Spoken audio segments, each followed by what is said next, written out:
¿Qué queremos decir con padecer ansiedad anticipatoria o simplemente anticipar situaciones futuras? Bueno, pues esto significa que estamos refiriéndonos a un hecho en el cual las personas piensan de forma negativa que algo les va a pasar, y esto es algo que ocurre con frecuencia, pero que sucede de forma bastante generalizada, cada vez más. Hay muchos casos, ¿no? No significa esto normalizar un sentimiento que nos resta energía e impide vivir el momento presente, porque estamos en una época en que cada vez se escucha más hablar de la ansiedad, sobre todo después de la pandemia, cuando muchas personas comenzaron a experimentarla de primera mano y ha constituido y sigue constituyendo un motivo de especial preocupación, ¿no? El manejar ese tipo de pensamientos intrusivos.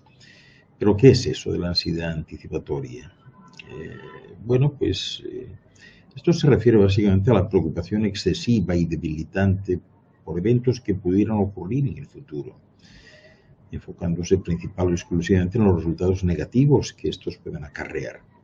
Los síntomas de la ansiedad anticipatoria son los mismos que se pueden sentir al sufrir un ataque de ansiedad de otro tipo, porque tal y como determinan los expertos en la materia, la ansiedad anticipatoria no es un desorden en sí, sino un síntoma de otro tipo de ansiedad. Por tal razón, al temerle encarecidamente al futuro, una persona puede llegar a experimentar náuseas, vómitos o incluso diarrea, y claro que sí, taquicardia, tensión muscular, dolor de cabeza, temblores, sudoración y hasta incapacidad para concentrarse, ¿no? Claro está, intentar controlar estos pensamientos negativos sobre cosas que pueden pasar o que a lo mejor nunca ocurrirán no es fácil, ¿verdad? Pero como persona que suele pensar por anticipado todo, ¿verdad? Últimamente lo que se escucha pues es como una afirmación, ¿no? Que deja patente que hay una inquietud en ese sentido, una mezcla de estrés y miedo por el futuro, ¿no? La mayoría de las cosas malas que uno llega a pensar, de hecho, no llegan a ocurrir, pero sí es cierto que restan energía, ¿no? O sea, que el 90% de nuestras preocupaciones nunca llegan a ocurrir, pero el sufrimiento que se origina alrededor de ellas es totalmente real.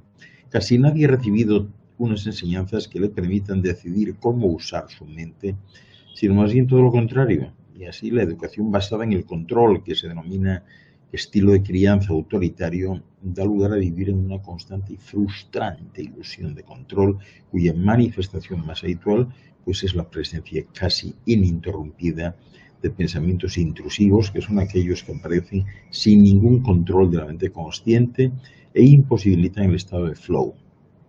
Precisamente tener en mente este dato pues puede contribuir en alguna medida a relativizar y pensar que poco o nada se gana pensando que algo va a salir mal. También hacer conjeturas sobre cosas que pueden ocurrir en el futuro puede ser un caso aislado, pero cuando el clásico pensamiento del ¿y si? Cuando eso se produce de forma constante, se configura un patrón de sobrepensamiento que impide disfrutar de lo único que tenemos, que es el presente. No es fácil, pero verdaderamente tenemos que convivir con ello, ¿no? Y tenemos que tener claro también que para disfrutar del presente es necesario vivir conscientemente cada instante, como si fuese el último, o el mayor tiempo posible. Pero desafortunadamente en la mayoría de las ocasiones estamos con nuestro pensamiento lejos de donde está nuestro cuerpo, y esa disociación físico-psicológica no nos permite gozar de acontecimientos maravillosos. Y todo esto hace real esa frase que venimos escuchando como estereotipo tantas veces.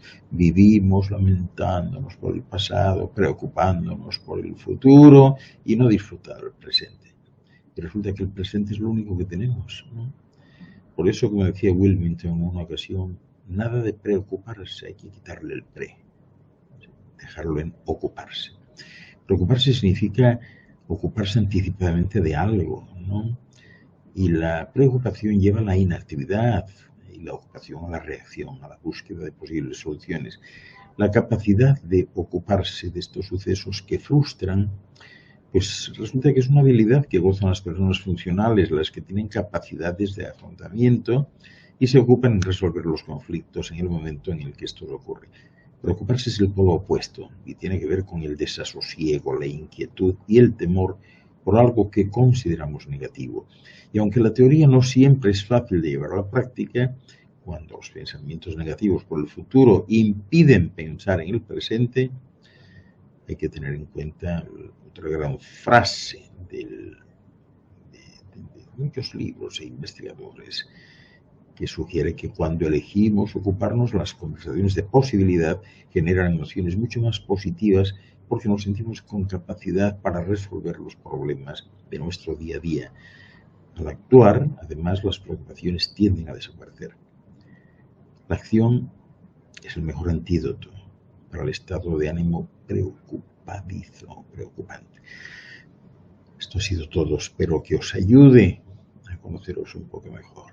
Paz y luz en salud.